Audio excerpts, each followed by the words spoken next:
Auto show start కావడానికి సమయం దగ్గర పడుతుండడంతో వెళ్ళిపోమంటారా ఉండమంటారా అని రాఘవ్ని డైరెక్ట్గా అడిగేసింది అన్విత.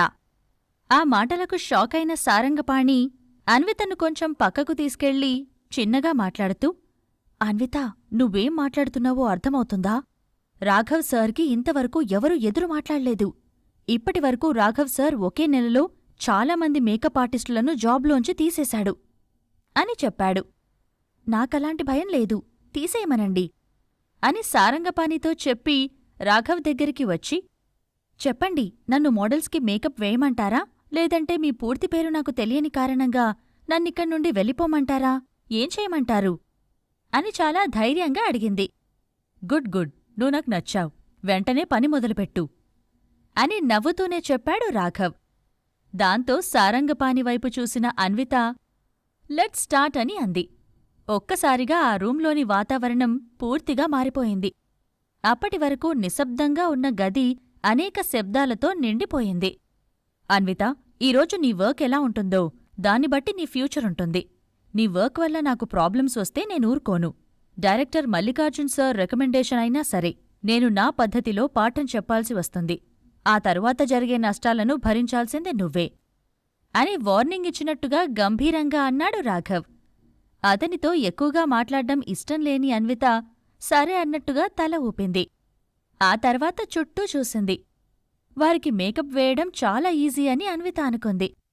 మేకప్లో ఎలాంటి ప్రాబ్లం రాకూడదు. నా తప్పు వల్ల అనవసరంగా ప్రియా వాళ్ల ఫాదర్ మల్లికార్జున గారికి ఎలాంటి ఇబ్బంది కలగకూడదు అని మనసులో అనుకుంటూ పూర్తి కాన్సంట్రేషన్తో వర్క్ చేయాలని డిసైడ్ అయ్యింది. అన్విత దగ్గర్నుండి దూరం వెళ్లిన రాఘవ్ అదే రూంలో ఒక దగ్గర కుర్చీ వేసుకుని ఆమె చేసే పనులను చూస్తూ ఉన్నాడు. రాఘవ్ దూరం వెళ్లగానే అన్విత దగ్గరకు వచ్చిన సారంగపాణి, రాఘవ్ సార్కి ఎదురు మాట్లాడిన వాళ్లను ఇప్పటివరకు నేను చూడలేదు.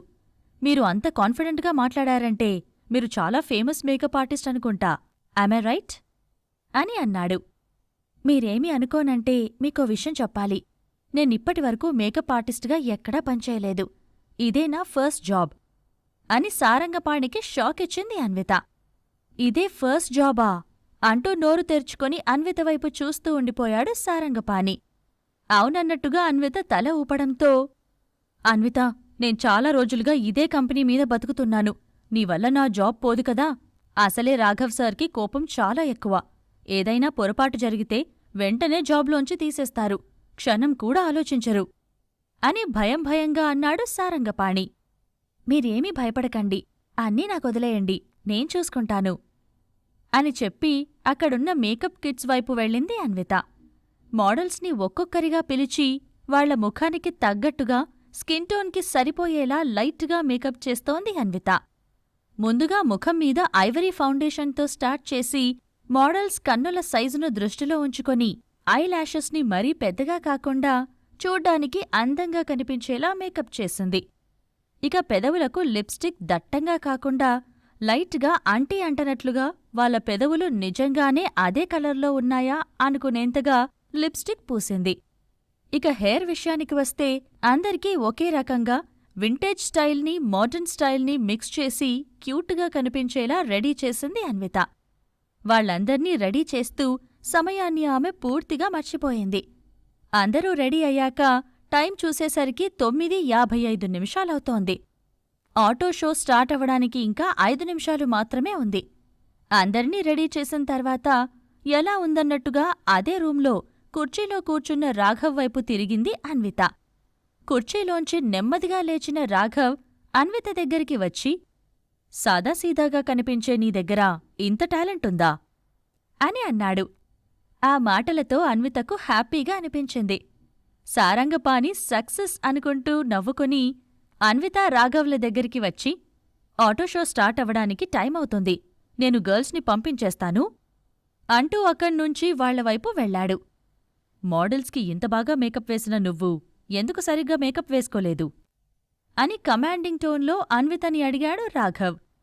మేకప్ ఆర్టిస్ట్ అయినంత మాత్రాన మేకప్ వేసుకోవాలా? మేకప్ చేయడం నా జాబ్. నేను మేకప్ వేసుకోవాలా లేదా అనేది నా చాయిస్. ఇక్కడికి వచ్చే ముందు మేకప్ వేసుకోవాలనిపించలేదు, వేసుకోలేదు, అంతే అని చెప్పింది అన్విత. మేకప్ ఒకటే కాదు, నువ్వేసుకున్న డ్రెస్ ఎలా ఉందో చూడు. ఇలాంటి పాత బట్టలు వేసుకుని జాబ్కి వస్తారా? మేకప్ ఆర్టిస్ట్ అన్నప్పుడు ట్రెండీగా ఉంటారని అనుకుంటారు. నువ్వు ట్రెండీగా రెడీ అవ్వలేవా? అని అన్నాడు రాఘవ్. ట్రెండీగా రెడీ అవ్వచ్చు, కాని ఈరోజు నాకీ జాబ్లో ఫస్ట్ డే కాబట్టి మా బాబాయ్ కొనిచ్చిన డ్రెస్ వేసుకోవాలనిపించింది. ఆయన తాహతుకి ఈ డ్రెస్ని ఆయన ప్రేమగా కొనిచ్చారు అని అంది అన్విత. అన్విత చూడ్డానికి సింపుల్గా కనిపిస్తున్నా ఆమె మాటలు మాత్రం చాలా షార్ప్గా ఉన్నాయని రాఘవ్ అనుకున్నాడు. ఒక పుస్తకంలో ఏముందో దాని కవర్ పేజీ చూసి అంచనా వేయొద్దని చదివి తెలుసుకోవాలన్న సంగతి ఆ సమయంలో రాఘవ్కి గుర్తొచ్చింది. అంతలో అక్కడికి వచ్చిన Sarangapani, Raghav sir, auto show start అవుతుంది, మీకోసం అందరూ ఎదురుచూస్తున్నారు అని దూరం నుంచి చెప్పాడు. దాంతో అన్విత దగ్గర్నుండి కదిలిన రాఘవ్ ఆటో షో వైపు వెళ్లాడు. అతడలా వెళ్లగానే అన్విత దగ్గరికి వచ్చిన సారంగపాణి, హమ్మయ్యా, నన్ను బ్రతికించావన్విత అని ఊపిరి గట్టిగా పీల్చుకుంటూ, నేనీ కంపెనీలో 8 ఏళ్లుగా పనిచేస్తున్నాను, కాని ఇంతవరకు ఏ ఒక్క మేకప్ ఆర్టిస్ట్ను కూడా రాఘవ్ సార్ మెచ్చుకోలేదు. నిన్ను మెచ్చుకున్నాడంటే నీ పొటెన్షియల్ ఎంతో తెలుస్తోంది అని చెబుతుండగా రాఘవ్ గొంతు డోర్ దగ్గర్నుంచి గట్టిగా వినపడింది. వెంటనే వెనక్కి తిరిగిన సారంగపాణి, రాఘవ్ సార్, మీరింకా ఇక్కడే ఉన్నారా? ఏం కావాలి అని వినయంగా అడిగాడు. నేను పిలిచింది నిన్ను కాదు, నీ పక్కనుంది చూసావా ఆ ఆంటీని అని అన్నాడు రాఘవ్. అన్విత ఆశ్చర్యపోయింది. నన్ను ఆంటీ అంటాడా అని మనసులో అనుకుంటూ రాఘవ్ వైపు కోపంగా చూసింది. ఆంటీ, ఈ షో అయిపోయిన తర్వాత ఇంకా 7 షోస్ ఉన్నాయి. వాటిక్కూడా నువ్వే మేకప్ ఆర్టిస్టుగా పనిచెయ్యాలి. ఆ షోస్కి ఇప్పుడిచ్చిన దానికంటే డబుల్ పేమెంట్ ఇస్తాను, చేస్తావా అని అడిగాడు రాఘవ్. డబుల్ పేమెంట్ అంటే 1,00,000 రూపాయలు. అంత అమౌంట్ వస్తుందంటే అన్విత ఎందుకు కాదంటుంది? అందుకే చేస్తానన్నట్టుగా తల ఊపింది. అయితే మరి అక్కడేం చేస్తున్నావ్? కార్ షోకి వెళ్దాం పదా. షో మధ్యలో అప్పుడప్పుడు మోడల్స్కి మళ్లీ టచప్స్ చేయాల్సి వస్తుంది అని అన్నాడు రాఘవ్. సరేనంటూ అక్కడ్నుంచి కదిలి రాఘవ్ వెనకాలే షో జరుగుతున్న ప్లేస్కి వెళ్ళింది అన్విత. ఆమె అటువైపు వెళ్ళిపోగానే అదే రూంలో ఉన్న సారంగపాణి ఇంకా ఇతర వర్కర్స్ రాఘవ్ బిహేవియర్ గురించి మాట్లాడుకోవడం మొదలుపెట్టారు. రాఘవ్ సార్ ఆ అమ్మాయికి చాలా ప్రిఫరెన్స్ ఇస్తున్నట్టు ఉన్నారు కదా అని ఒక పర్సన్ సారంగపాణితో అన్నాడు. అలాంటిదేమీ లేదు, తను చాలా బాగా వర్క్ చేసింది కదా, అందుకే అని సారంగపాణి చెబుతుంటే, లేదు, మీరు చెప్పేది కరెక్ట్ కాదు. ఎంత వర్క్ నచ్చితే మాత్రం ఏకంగా డబుల్ పేమెంట్ ఇస్తానని ఎలా చెప్తాడు? నాకు తెలిసి రాఘవ్ సార్కి ఆ అమ్మాయి మీద ఇంట్రెస్ట్ ఉంది అని అన్నాడు ఆ పర్సన్. సారంగపాణి ఏం మాట్లాడకుండా మౌనంగా ఉన్నాడు. రాఘవ్తో ఆటో షోలో జరుగుతున్న ప్రదేశానికి వెళ్లిన అన్వితకు ఆ రోజు మొత్తం తీరిక లేకుండా పోయింది. పొద్దున్నుంచి సాయంత్రం వరకు మోడల్స్కి మేకప్ వేస్తూనే ఉంది అన్విత.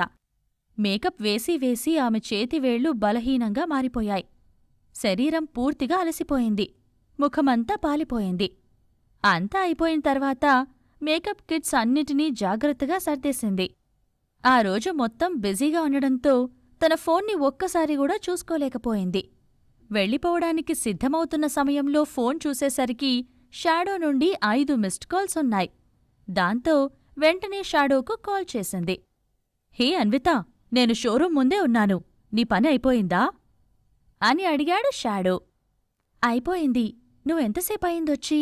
చాలాసేపట్నుంచి వెయిట్ చేస్తున్నావా అని అన్విత అడగడంతో, లేదు, జస్ట్ 5 మినిట్స్ అయింది అని అన్నాడు షాడో. ఓకే, నేనొచ్చేస్తున్నాను అని అన్విత చెప్పడంతో తన కార్ నంబర్ చెప్పి అందులో ఎక్కమని అన్నాడు షాడో. సరే అని అన్విత కాల్ కట్ చేసింది. అంతలో, నీకు బాయ్ ఫ్రెండ్ ఉన్నాడా అన్న గొంతు అన్విత వెనకాల నుండి వినిపించింది. వెనక్కి తిరిగి చూసేసరికి అక్కడ రాఘవ్ కనిపించాడు. సార్ అంటూ అతన్ని చూసి ఇంక ఏం మాట్లాడాలో తెలియక ఆగిపోయింది అన్విత. బాయ్ ఫ్రెండ్తో మాట్లాడుతున్నావా? నా గెస్ కరెక్ట్ అయితే బాయ్ ఫ్రెండ్ ఉన్నాడు, అవునా కాదా అని ఆమె వైపు క్వశ్చన్ మార్క్ ఫేస్తో చూశాడు రాఘవ్. ఆ విషయం గురించి రాఘవ్తో డిస్కస్ చేయాల్సిన అవసరం లేదని అన్విత అనుకుంది. ఇక్కడికి నేను కేవలం పని చేయడానికి మాత్రమే వచ్చాను. నేను పని చేస్తే వాళ్ళు శాలరీ ఇస్తారు, అంతే, అనవసరంగా నా పర్సనల్ విషయాల గురించి ఎవరితోనూ షేర్ చేసుకోను అని ఆటో షోకి రాకముందే ఎవరితో ఎలా మాట్లాడాలో ఏం మాట్లాడాలో కూడా డిసైడ్ అయ్యి వచ్చింది అన్విత. అందుకే రాఘవ్ ప్రశ్నకు సమాధానం చెప్పకుండా దాటవేస్తూ, రాఘవ్ సార్, ఇక్కడ ఇంకా నేను చేసేదేమైనా ఉందా? నేనింటికి వెళ్తున్నాను. మళ్ళీ నెక్స్ట్ కార్ షో ఎప్పుడుంటుందో అప్పుడు టైంకి వస్తాను అని అంది అన్విత. తాను అడిగిన ప్రశ్నకు సమాధానం చెప్పకుండా మరో టాపిక్ని తీసిన అన్విత మీద రాఘవ్కి కోపమొచ్చింది. రాఘవ్తో అందరూ భయం భయంగా మాట్లాడతారు. అతడేం చెప్పినా కూడా తూచా తప్పకుండా చేసేవాళ్లే అక్కడున్నారు. అలాంటిది ఈరోజు అన్విత అతనికి ప్రతిసారీ ఎదురు తిరుగుతుండడంతో కొంచెం ఇబ్బందిగా ఫీలైన రాఘవ్, హే అన్విత, కాసేపాగు అంటూ ఆమె చేతిని పట్టుకొని కొంచెం దగ్గరగా లాక్కున్నాడు. నీకు సైటుందా అన్విత? దగ్గరగా ఉండే అక్షరాలు సరిగ్గా కనిపించవా? అంటూ ఆమె కళ్లకున్న కళ్లద్దాలను తీసేస్తూ అడిగాడు రాఘవ్. అలాంటిదేమీ లేదు, ఊరికే కళ్లద్దాలు పెట్టుకున్నాను అని అన్విత చెబుతుంటే, కళ్లద్దాలుండడం వల్లే నువ్వు మేకప్ ఆర్టిస్టుగా కనిపించట్లేదు. నీ అందమంతా కళ్లద్దాలు తీసిన తర్వాతే కనిపిస్తోంది. కావాలంటే అద్దంలో చూసుకో, ఇప్పుడు నువ్వు బ్యూటిఫుల్గా కనిపిస్తున్నావు అని అన్నాడు రాఘవ్. అన్వితకు భయమేసింది.